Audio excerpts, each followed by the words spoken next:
Staffing is a big concern, I'm sure, when you're trying to prepare for this kind of event. Do you have a large number of staff that are still here from the '06 tournament, or do you have a mainly new crew? What's your situation? We do have a certain bunch of staff that are here from the last tournament, but we have a lot of new ones, and as well. We have turnover like anybody else does, but a lot of some of our better staff have hung on to because they want to do the Open, and as like the other Opens that we had too, we had staff stay on because they wanted to do the Open, so we have good experience, and then a lot of them will move on after the Open to other courses and things like that. So no trouble getting staff. The Open seems to draw a lot of talented people, a lot of good resumes in our file. You know, we just simply couldn't hire everybody, but a lot of interest from young guys that are in school or in the business. You know, and it's a great experience for them, so they want to work. So we have a good, for the Open we have volunteers, and every one of our volunteers is an experienced golf course person. So we've got lots of talent here. It really helps. How many volunteers would you bring in from other courses, right? We're a staff of 37, and we're adding 25 more in form of volunteers. So I'm going to run what we call a little bit of a lean crew.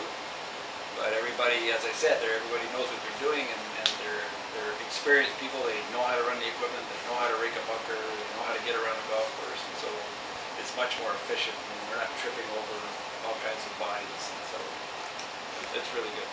I'm sure that in the time leading up to this kind of an event, when there's lots of other activity on the golf course, maybe it's getting in the way of what the staff are trying to do, or maybe they have to take a different approach to what they've done in terms of course maintenance. It must cause some stress. How do you deal with that? I don't like to call it stress. I just like to call it change. So if a staff member is used to driving a certain way, they can't anymore because there's a structure there. They have to move a long way. Or you'll find yourself you're going on your normal route, and all of a sudden there's a fence now and there's rope, and you got to back up and come around. Or it just goes with the territory. And so I don't think it's a stress thing. It's just this is the way it is, folks. We all learn our way around. There's new routes, and it just evolves as it goes along. And then come tournament time, when all the setup's done, everybody kind of knows where the route's going out. And it's interesting now. They take all the canopies off the carts and the vehicles. And now that the roping is up, it's more difficult because you can't drive under the ropes with a canopy on your cart. So now I'm bugging the mechanic to get the canopy